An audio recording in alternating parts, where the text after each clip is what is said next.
हाय दोस्तों, star technical classes में आप लोगों का स्वागत है। मैं मिथिलेश एक बार फिर आप लोगों के सामने आ चुका हूँ इलेक्ट्रिशियन की थ्योरी लेकर, जो लेक्चर नंबर 8 होगा।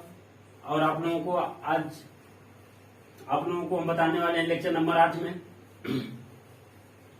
मूलभूत इकाइयां, जो इलेक्ट्रिशियन थ्योरी के लिए बहुत ही मोस्ट होता है। इलेक्ट्रिशियन थ्योरी में बेसिक इलेक्ट्रॉनिक्स चल रहा है, बेसिक इलेक्ट्रिकल चल रहा है। बेसिक इलेक्ट्रिकल में क्या है, हम आप लोगों को वोल्टेज तक पढ़ा चुके हैं। आज हम आप लोगों को बताने जा रहे हैं मूलभूत इकाइयां। मूलभूत इकाइयां, इसमें क्या होता है? नंबर एक होता है यांत्रिक इकाइयां। नंबर 2 होता है विद्युत इकाइयां।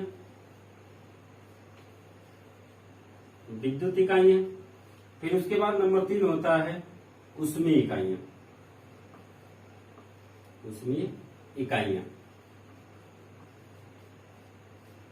मूलभूत इकाइयां में होता है नंबर 1 यांत्रिक इकाइयां, नंबर 2 विद्युत इकाइयां, नंबर 3 ऊष्मीय इकाइयां। नंबर 1 की बात करेंगे आज हम लोग आप लोगों के सामने यांत्रिक इकाइयां।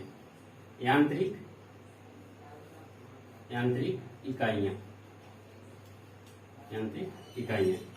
इकाइयां में सबसे पहले हम आप लोगों को बताने जा रहे हैं द्रव्यमान। लीजिए, द्रव्यमान। यांत्रिक इकाइयों में सबसे पहले हमारा क्या होगा? द्रव्यमान, जिसे हम क्या बोलते हैं? मास। अब समझिए आप लोग, क्या होता है मास?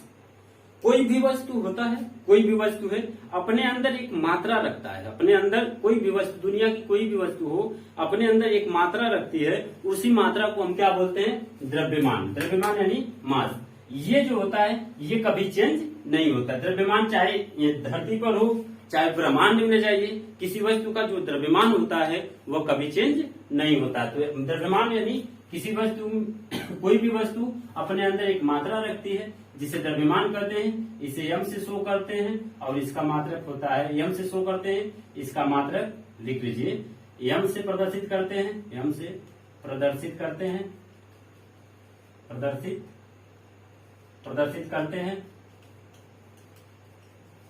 और इसका मात्रक क्या होता है? किलोग्राम होता है, केजी होता है। इसका मतलब क्या होता है? किलोग्राम कर लीजिए या ग्राम कर लीजिए, इसका मात्रक इतना होता है। उसके बाद द्रव्यमान के बाद हमारा आता है, चलिए द्रव्यमान के बाद आता है वेग। द्रव्यमान के बाद वेग यानी वेलोसिटी।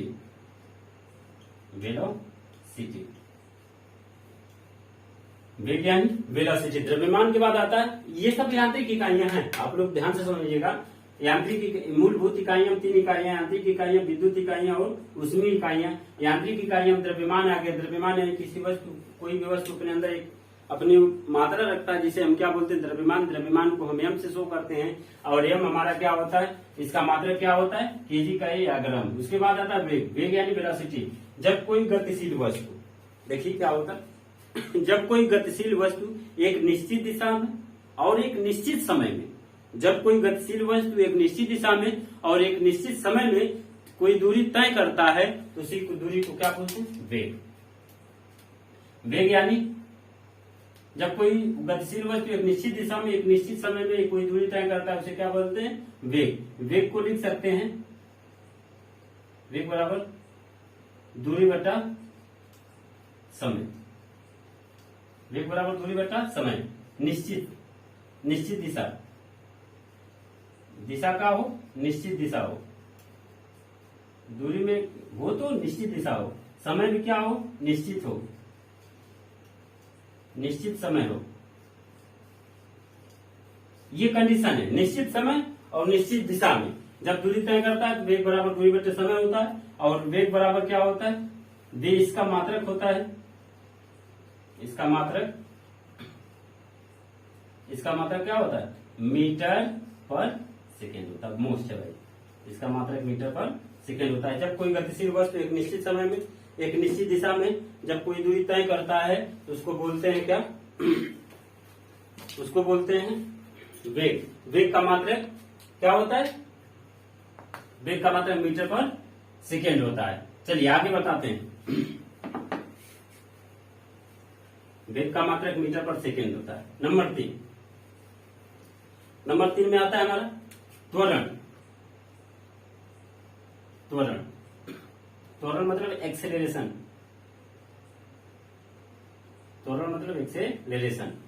क्या होता है त्वरण? अब वेग तो जाता है, कोई वस्तु किसी वेग से जाती है, लेकिन जब ये किसी वेग से जाती है तो इसके वेग में परिवर्तन होता है, और वो भी परिवर्तन समय के साथ। यानी किसी वस्तु की वेग परिवर्तन की दर को क्या कहेंगे? त्वरण कहेंगे। यानी किसी वस्तु के वेग परिवर्तन की दर को क्या कहेंगे? त्वरण। यानी कोई वस्तु वेग से जा रहा है, किसी वेग से जा रहा है, और जब वेग से जाता है तो देखते हैं कि उसके वेग में परिवर्तन होता है, और उस जो परिवर्तन होता है और वो समय के साथ होता है, इसलिए उसको क्या बोलते हैं? त्वरण। तो यहाँ लिख सकते हैं वेग परिवर्तन की दर को, लिख लीजिए वेग परिवर्तन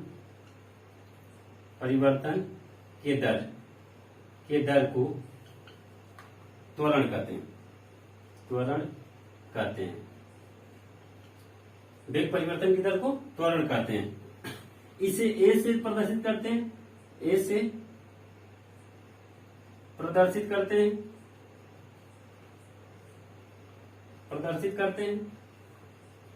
और त्वरण बराबर क्या होता है? मीटर पर सेकेंड स्क्वायर होता है। त्वरण का मात्रक लिख लीजिए। चलिए इसका मात्रक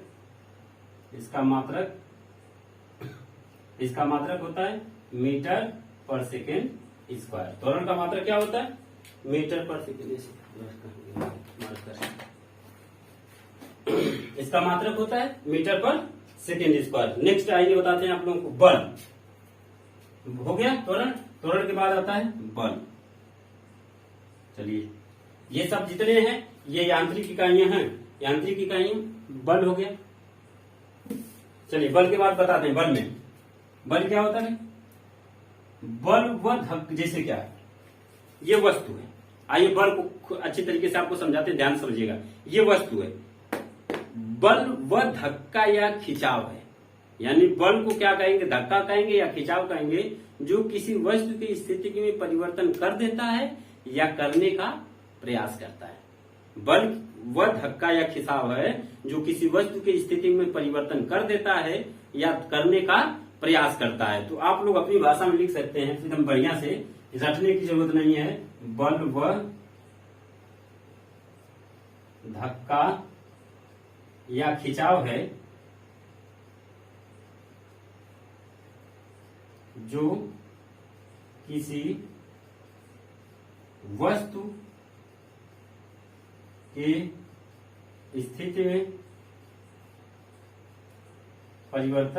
किसी वस्तु की स्थिति में परिवर्तन कर देता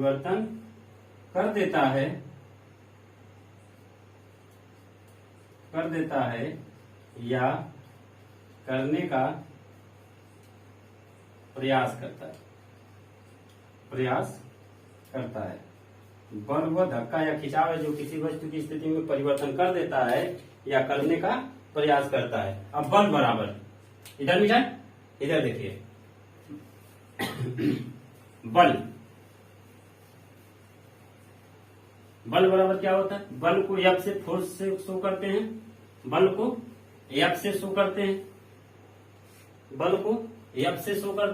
F बराबर क्या होता है?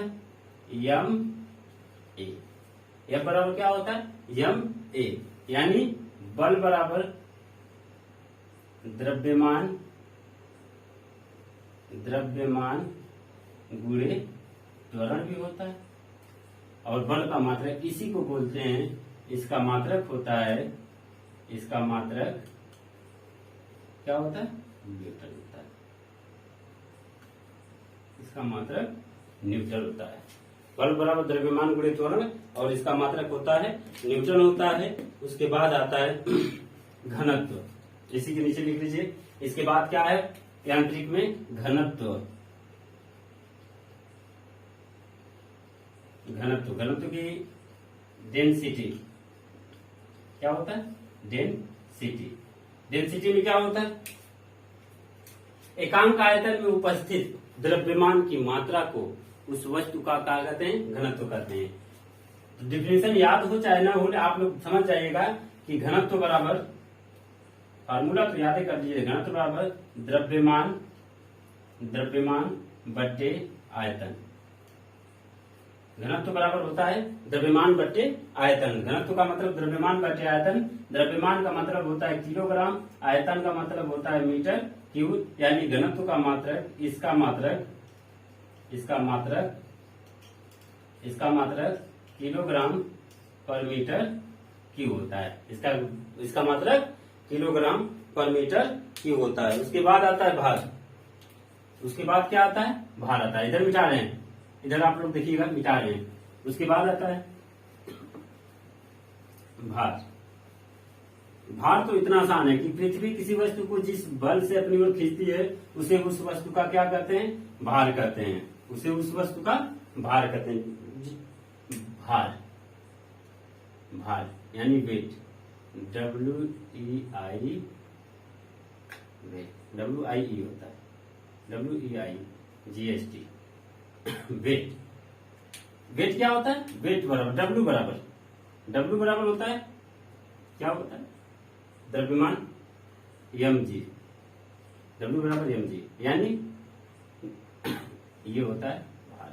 इसका भी मान होता है न्यूटन। इसका भी मात्रा क्या होता है? न्यूटन। यानी W बराबर mg, यानी लिख सकते हैं भार बराबर द्रव्यमान गुणे गुरुत्वीय त्वरण। ये त्वरण होता है, उसका मतलब गुरुत्वीय त्वरण। यानी पृथ्वी किसी वस्तु को जिस बल से अपनी ओर खींचती है, यदि पृथ्वी किसी भी वस्तु को जिस बल से अपनी ओर खींचे उसे उस वस्तु का क्या कहते हैं? भार कहते हैं। भार W बराबर होता है m इंटू जी। m जो होता है उस वस्तु का द्रव्यमान होता है, g जो होता है गुरुत्वीय त्वरण होता है। इस g का मान हर जगह बदलता रहता है, इसलिए भार हमेशा बदलता रहता है, लेकिन द्रव्यमान हमेशा नहीं बदलता रहता है। उसके बाद आता है कब? बला गुण। उसके बाद आता है बला गुण यानी टार्क।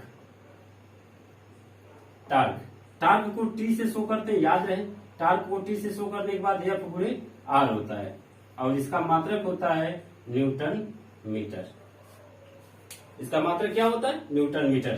टार्क को T से शो करते हैं, T को शो करते हैं, और F को होता है बल। यहां लिख सकते हैं जहां F बराबर बल है, बल, और R बराबर लंबवत दूरी है, अक्ष से लंबवत दूरी है। टार्क हो गया। टार्क के बाद आता है ऊर्जा। यहां मिटाते हैं ऊर्जा। चलिए, उसके बाद आता है ऊर्जा।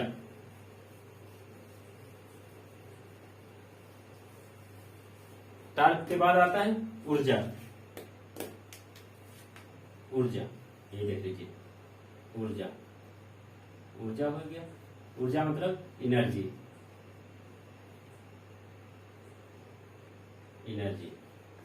ऊर्जा यानी एनर्जी।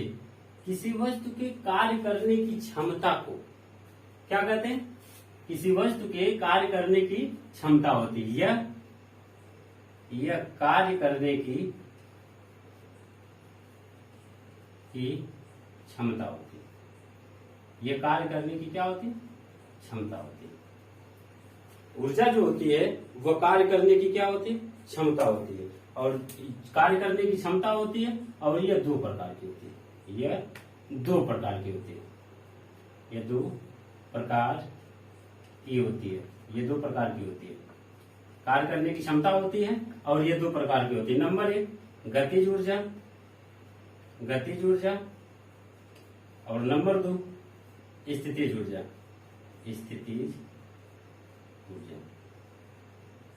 गतिज ऊर्जा, स्थितिज ऊर्जा। काइनेटिक एनर्जी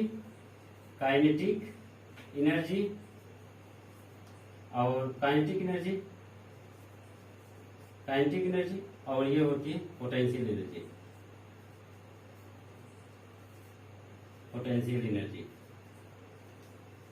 काइनेटिक एनर्जी, और ये होता है पोटेंशियल एनर्जी। चलिए आइए, काइनेटिक एनर्जी, पोटेंशियल एनर्जी, इसको मिटा दें भाई। काइनेटिक एनर्जी, पोटेंशियल एनर्जी, ऊर्जा दो प्रकार की हो गई। अब आइए काइनेटिक एनर्जी, पोटेंशियल एनर्जी। अब देखिए नंबर 1 ऊर्जा की बात आती है तो काइनेटिक एनर्जी नंबर 1 गतिज ऊर्जा, गतिज ऊर्जा, गतिज ऊर्जा। गतिज ऊर्जा क्या होता है? यह किसी वस्तु के गति के कारण होती है। यह किसी वस्तु के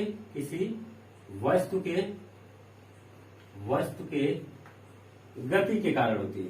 गति के कारण उत्पन्न होती है। ये किसी वस्तु के गति के कारण उत्पन्न होती है। इसको के से शो करते हैं। के बराबर होता है 1/2 mv²। इसका मात्रक क्या होता है? जूल होता है। इसका मात्रक क्या होता है? जूल होता है। यानी काइनेटिक एनर्जी के बराबर क्या होता है? के बराबर होता है 1/2 mv²। यानी यह किसी वस्तु के गति के कारण उत्पन्न होता है और काइनेटिक एनर्जी के बराबर mv² होता है। उसके बाद आता है क्या? स्थितिज ऊर्जा नंबर 2 यही पर। स्थितिज ऊर्जा, स्थितिज ऊर्जा यह किसी वस्तु के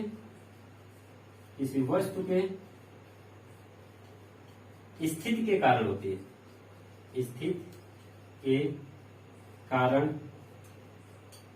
होती है। ये किसी वस्तु के स्थिति के कारण होती है। यहां मिटा रहे हैं। ये किसी वस्तु के स्थिति के कारण होती है। ये किसी वस्तु के स्थिति के कारण होती है। और ये जो होता है ये गहराई और सब पे डिपेंड करता है। जैसे अगर स्थितिज ऊर्जा को U से शो करें तो U बराबर होता है mgh। U बराबर क्या होगा? mgh। इसका मात्रक भी क्या होता है? जूल होता है। जहां क्या लिख सकते हैं आप? यहाँ पे m द्रव्यमान है। m क्या है? द्रव्यमान। m द्रव्यमान है और g क्या है? गुरुत्वीय त्वरण है। g गुरुत्वीय त्वरण है। h क्या है? ऊंचाई। h क्या है? ऊंचाई। ये mgh हो गया। क्या हो गया? U बराबर mgh। तो ऊर्जा जो होता है कार्य करने की क्षमता होती है। ऊर्जा 2 प्रकार की होती है, स्थितिज ऊर्जा और गतिज ऊर्जा। गति के कारण उत्पन्न ऊर्जा को गतिज ऊर्जा कहते हैं। यह के बराबर होता है, के बराबर 1/2 mv² होता है। स्थिति के कारण उत्पन्न ऊर्जा को क्या बोलते हैं? स्थितिज ऊर्जा बोलते हैं। इसे U से शो करते हैं, U से प्रदर्शित करते हैं और U बराबर होता है mgh होता है। उसके बाद आता है शक्ति। चलिए यही लिखते हैं। उसके बाद हमारा नेक्स्ट यूनिट आता है शक्ति। क्या आता है? शक्ति। शक्ति यानी पावर। क्या आता है? शक्ति। ये होता है, ये तो क्षमता होता है। ऊर्जा जो होता है हमारा कार्य करने की क्षमता होती है और शक्ति होता है कार्य करने की समय दर को। चलिए यही लिखते हैं कि यह कार्य करने की समय दर होता है। समय दर होता है। कार्य करने की समय दर होता है। यानी P बराबर W/T क्या होगा? T होगा। P बराबर W/T होगा और इसका मात्रक W का मात्रक जूल होगा और T का मतलब सेकेंड होगा। जूल प्रति सेकेंड। ये मोस्ट है मात्रक, हमेशा पूछा जाने वाला है IIT में। ये क्या होता है? मात्रक होता है। चलिए इसके बाद आता है थोड़ा सा एक शब्द क्या होता है, इसको मिटाते हैं। इसके बाद आता है हमारा थोड़ा सा कार्य। एक और बच जाता है क्या? कार्य। इसके बाद क्या बच जाता है? कार्य। इसके बाद है कार्य यानी वर्क। ये किसी वस्तु पर कार्य करने क्या होता है? किसी वस्तु पर बल लगाकर उसे बल की दिशा में विस्थापित करना क्या कहलाता है? कार्य। यानी कार्य W बराबर होता है F/D होता है। यदि तिरछे में या किसी एंगल पे अगर हम बल लगाते हैं तो W बराबर होता है F/D cos थीटा। ये मोस्ट है F/D cos थीटा। अब सीधे में समांतर में लगाते हैं, एकदम समतल पर लगा रहे हैं, समतल पर, तब ये एंगल पर किसी कोण पर लगा रहे हैं, कोण पर लगाते हैं तो ये होता है। जहां F बराबर का होगा, F है बल और डी क्या है, विस्थापन है। डी क्या है, विस्थापन है। डी हमारा विस्थापन है। तो इस प्रकार हमारा यांत्रिक जो यूनिट है वो हमारा खत्म हुआ। आज के लिए इतना ही। अगर ये वीडियो आप लोगों को अच्छा लगे तो इसको लाइक करिए, शेयर करिए, कमेंट करिए कि कौन सा इसमें पार्ट किस प्रकार और बताने की कोशिश करेंगे, और हमारे चैनल का सपोर्ट करिए। आपको बहुत बहुत धन्यवाद। Thank you.